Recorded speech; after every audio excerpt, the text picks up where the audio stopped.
Shalom Adonai! Salve povo, eu sou o Zelota e hoje de volta com mais um capítulo da nossa saga bizantina. E neste capítulo de hoje eu vou contar a história do Constantino VI. Na verdade não, vou falar a história da Irene de Atenas, porque o Constantino VI era só uma figura decorativa. Eu vou contar esses detalhes nesse vídeo de hoje. Mas antes de eu começar essa história, como sempre, eu peço a vocês que tapotem nesse like, porque ajuda demais o canal a crescer, divulga aqui o nosso trabalho e valoriza também.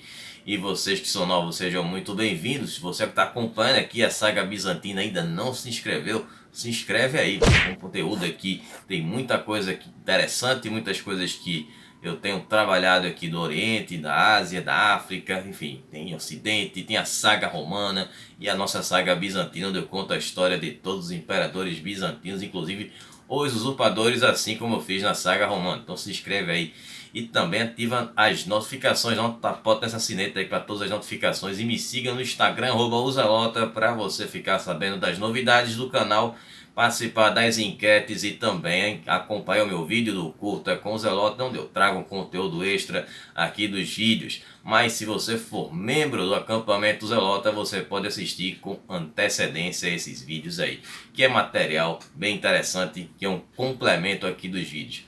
Então vamos lá, sempre com a metodologia nada ortodoxa, com muitas imagens, com muito conteúdo e sem enrolação. Hoje eu estou mais rápido, porque tem muita coisa para contar aqui nesse vídeo. Vamos lá, vamos embora. Então vamos lá para a história do Constantino VI, ele que reinou de 780 até 797. Só que boa parte do seu reinado foi sob a regência da mãe dele, Irene de Atenas. Ele que nasceu em 771, possivelmente em Constantinopla, assim como os últimos imperadores da dinastia Isáurea. Ele foi coroado co-imperador quando tinha apenas 5 anos de idade, no ano de 776.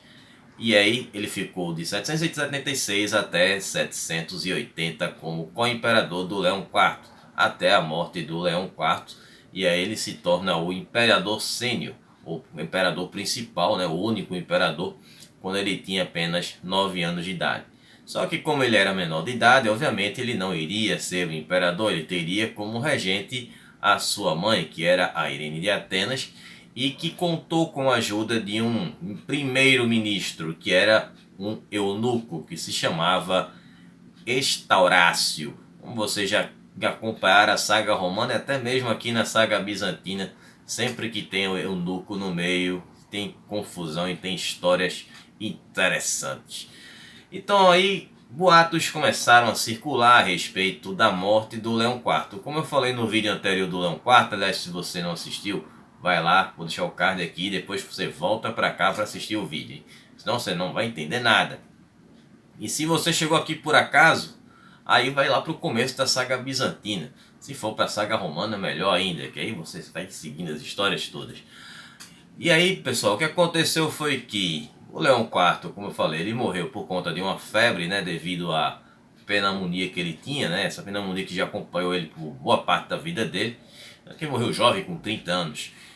E aí, a Irene soltou um boato, achei meio sem fundamento, mas enfim, disse que ele havia colocado uma coroa na cabeça e essa coroa havia pertencido ao Maurício e também ao Euráclio. E essa coroa havia sido retirada da catedral de Hagia Sofia, que era uma catedral que ficava em Constantinopla.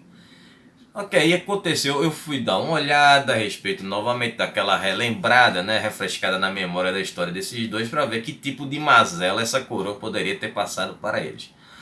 Bom, dizem que o Maurício, ele, para quem recorda aí da história dele, quem não se recorda da história dele, no caso, ele morreu, né, pelas mãos do usurpador Foca, sendo executado junto com os seus 6 filhos, né, os 6 filhos dele foram executados na frente dele. Mas em termos de império, de reinado, ele não teve assim nada que tenha sido uma coisa desastrosa para o Império Romano. Pelo contrário, teve coisas até muito positivas. Já no caso do Heráclio, ele ficou marcado por ter perdido os territórios ali da Síria, da Judéia e do Egito, que foram unificados pelo Maomé, que foi justamente no início do islamismo, né? Quando o islamismo vai surgir e depois começa a se expandir, vai ser justamente na época do Império do Heráclio. Enfim, não vejo assim tais mazelas para trazer essa história dessa febre. Enfim, uma coisa que seria relativo com certeza a doença dele, a febre, né? Mas que não vejo nem porquê uma mazela desse tipo aí ser por conta de uma coroa. Mas isso é coisa de superstição e tal, mas foi um boato que dizem que a Irene espalhou pela cidade. E aí aconteceu o seguinte, o retorno dos irmãos usurpadores. Para quem não se recorda, o Constantino V, como eu falei, que era o pai do Leão IV, teve 5 filhos, né, do terceiro casamento, e o Leão IV que foi o filho do primeiro casamento. E aí teve aquela tentativa dos irmãos de usurparem o trono do Leão IV. E aí se aconteceu que foi descoberto, eles foram banidos, né, foram mandados para longe. Mas aí depois da morte do Leão VI, do Leão IV, Leão VI já está mais distante, Leão IV, aí chegou nos ouvidos do Nicéforo, né, que era o segundo irmão dos irmãos dele, né, dos meio-irmãos do Leão IV. E aí ele retorna para Constantinopla para tentar uma usurpação, já que ele se colocava como a opção correta, já que o Constantino VI era uma criança, Irene era uma iconódula e a maior parte do império era iconoclasta, assim como ele era, como era o irmão dele, como foi o pai dele, enfim. E aí ele veio com essa história. Só que aí ele veio dizendo que a Irene inclusive era uma herege por ser uma iconódula, começou a dar aquelas apeladas. Só que essa usurpação mais uma vez foi fracassada. E essa usurpação ela contava com alguns funcionários que ocupavam cargos importantes dentro da corte e foi descoberto quem era cada um, e esses funcionários acabaram sendo ali flagelados e banidos. Já o que aconteceu com Nicéforo e os irmãos dele, eles foram ordenados como sacerdotes na Catedral de Ágia Sofia, e ali foi onde estava a famosa coroa. E aí aconteceu o Natal em 780 e o Nicéforo e os outros acabaram tendo que servir as pessoas durante a comunhão do Natal, uma forma de humilhação e mostrar que eles estavam ali dentro da igreja como ali sacerdotes. E aí acabou que no mesmo dia também a Irene ela devolveu a coroa que o Leão IV havia tirado da igreja. Enfim, deixa essa coroa aí, né? Já que ela disse que trouxe essas mazelas, né?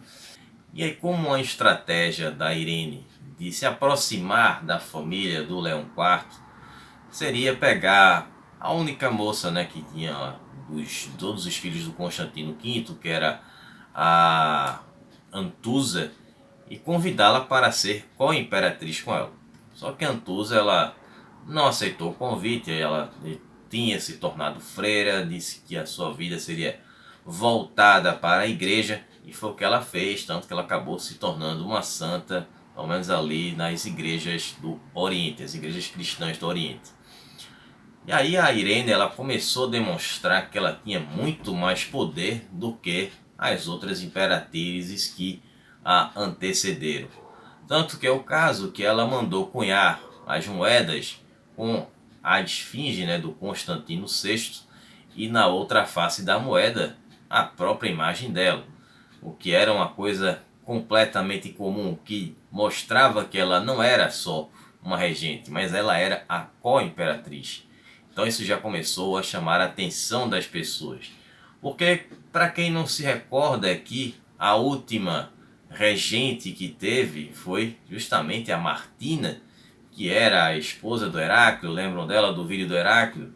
Enfim, ela acabou armando toda aquela situação para que o filho dela com Heráclio, que era o Heraclonas, acabasse se tornando ali o imperador, né? No caso, o irmão do Constantino V, e deu ruim, acabou que ela ficou menos de um ano, teve a sua língua cortada e foi exilada para a ilha de Rhodes.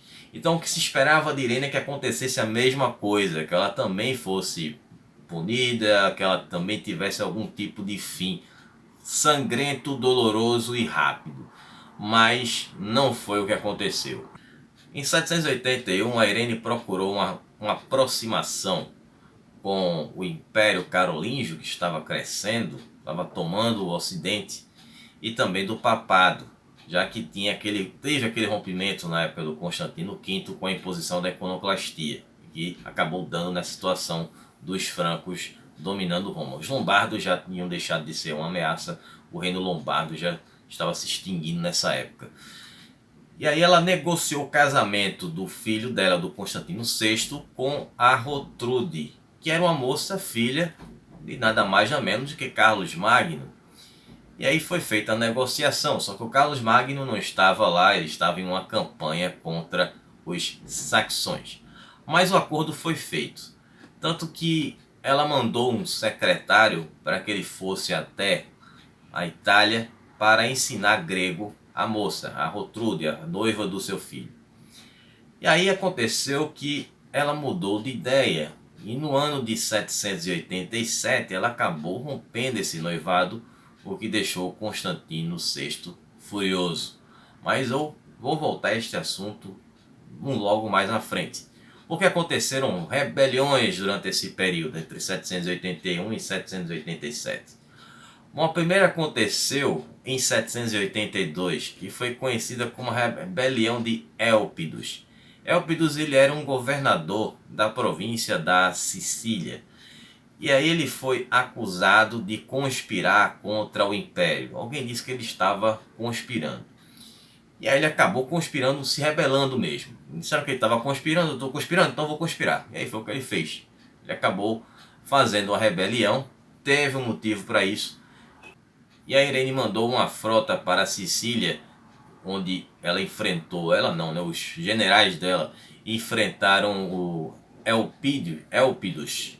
E ele acabou perdendo essa batalha e acabou também desertando para o lado dos Abássidas, que eram a nova dinastia árabe, né?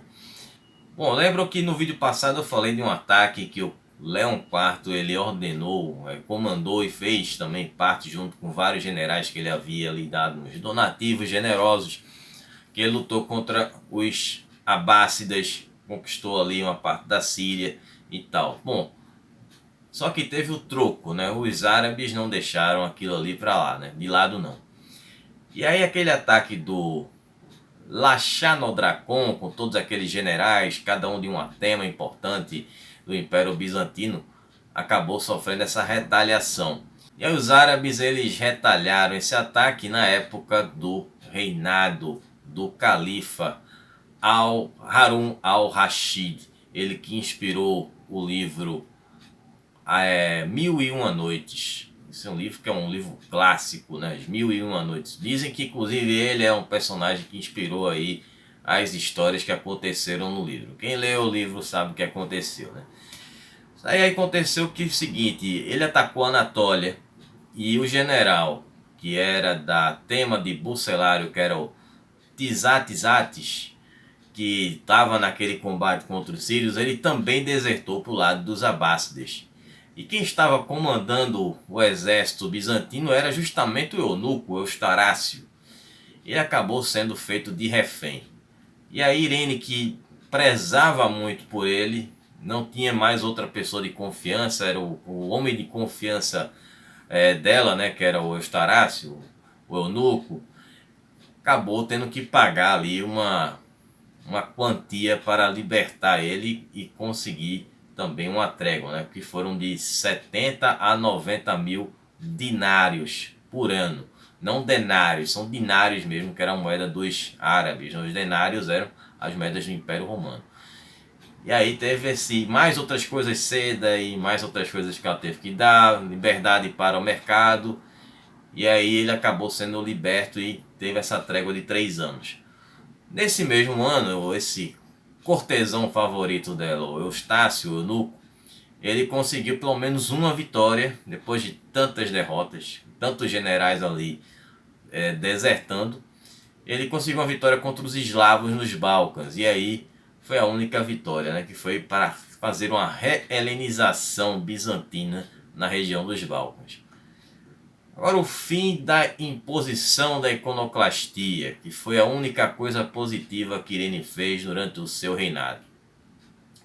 Irene, ela restaurou a veneração dos ícones e acaba escolhendo Tarásio, que era um partidário dela, era um ex-secretário, que ela também confiava, e ela o colocou como o patriarca de Constantinopla, até porque ele também era um iconódulo assim como ela.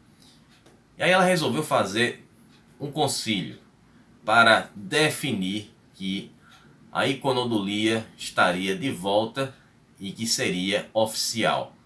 Só que esse primeiro concílio aconteceu em Constantinopla no ano de 786, mas foi frustrado justamente pelos tagmatas, que eram os soldados iconoclastas que tinham sido ali aquele regimento fundado pelo Constantino V. Eles fizeram aqueles protestos, aquele barulho, e acabou não conseguiram fazer esse concílio. E ele foi feito uma segunda vez no ano seguinte, em 787, dessa vez em Niceia, onde aconteceu o primeiro concílio cristão. E foi o segundo concílio de Niceia, né? E acabou sendo definida a restauração da iconodulia, o que melhorou a relação do Império Bizantino com a Roma Papal. Mas não impediu que os francos atacassem alguns territórios que pertenciam aos bizantinos. Eles conseguiram conquistar a Ístria, que era uma região que abrangia a Itália, a Croácia e a Eslovênia. E também conquistaram a cidade de Benevento, que fica também na Península Itálica. Agora, voltando à história do noivado, que foi o seguinte: o Constantino VI estava furioso com a mãe dele por ter rompido o noivado com a Rotrude. Parece que ele tinha se afeiçoado pela moça. E aí aconteceu o que fizeram com ela, que foi aquele baile de noiva que o Leão IV a escolheu como esposa. Então ela resolveu fazer a mesma coisa para o filho. Então trouxeram ali 12 ou 13 moças por volta disso para desfilarem, para que ele escolhesse a sua nova esposa. E quem estava julgando ali, né, quem escolheria, os juízes, não, os jurados desse concurso, baile de noivas, seria justamente o próprio Constantino VI, a Irene e, claro, o Eustarácio, o eunuco. E aí, dentro dessas moças, foi escolhida a Maria de Amânia, que viria a se tornar a esposa do Constantino VI. Ela que veio de uma cidade que tem o mesmo nome, né? Amânia, era Maria de Amânia, que ela veio de lá, e que ficava na Anatólia. E aí foi feito o casamento, os dois se casaram e tal, só que o Constantino VI já estava maior de idade, e aí ele já estava percebendo que a Irene estava com muito poder, exercendo muita influência no Estado, e também com esses seus oficiais eunucos começaram a incomodar. Foi ele que ele decidiu conspirar contra a mãe dele e assumir o trono que era dele, né? Já que ele havia herdado do pai. E aí ele consegue alguns apoiadores e tal, e planejava derrubar a mãe dele. E também prender e exilar o Eustarácio. Só que, como todo eunuco, né, que tem ouvidos pelas paredes, conhece todas as histórias, ele descobriu ali esse plano e acabou antecipando, contando para a Irene o que aconteceu. E aí Irene ficou, claro, perplexa com essa história, e aí o Eustarácio sugeriu que ela açoitasse, torturasse, exilasse, fizesse coisas aí com os associados do filho dela, do Constantino VI. E aí foi o que ela fez. Só que ainda por cima ela prendeu o filho dela, né, dentro do quarto. Ele ficou em prisão domiciliar. E ela logo em seguida exigiu a lealdade do exército bizantino para ela. Bom, uma coisa que acabou não dando certo, porque o exército bizantino, os soldados, por exemplo, das temas da Armênia, da Anatólia e da Bitínia, automaticamente se revoltaram e exigiram a libertação do imperador. E a Irene acabou sucumbindo àquela pressão toda e abdicou do trono e passou a coroa para o Constantino VI, finalmente se tornar o imperador em 790. Então o primeiro ato dele como imperador foi de açoitar, tonsurar, né? Tonsurar eu já expliquei em alguns vídeos atrás o que era cortar o cabelo da pessoa, fazer aquela coroinha tipo monge, e exilou Estácio, né? Junto com todos os outros oficiais eunucos que faziam parte ali da corte da mãe dele, da Irene. E aí ela ficou presa em um quarto no palácio do Porto de Teodósio, que é um dos portos que tinha em Constantinopla, até o ano de 792, ou seja, ele governou de 790 até 792. Alguma coisa aconteceu que a Irene acabou sendo chamada de volta pelo Constantino VI. Mas essa história eu vou contar no próximo vídeo, no sábado que vem, com o próximo capítulo da saga bizantina. Na segunda-feira estarei voltando lá no Curta com Zelote e eu vou contar por que aconteceu dessa deserção dos soldados, dos tagmatas, que acabaram indo para o lado dos abássidas. Lembrando que também tem a enquete que está aí no ar, né, desde a tarde de sexta-feira, e que estará no ar até a segunda-feira. Vocês podem escolher ali entre os godos, que representando ali os povos bárbaros germânicos, e também os berberes, povo africano que deu origem a vários outros povos africanos. E também estarei, claro, na quarta-feira trazendo aí esse vídeo do vencedor que será anunciado na segunda-feira. Fica de olho na comunidade aqui do canal, se você ainda não votou, vá lá e vota. Então eu vou ficar por aqui, um abraço do Zelota, a gente se vê na quarta-feira com um especial de 1350 inscritos. Falou pessoal!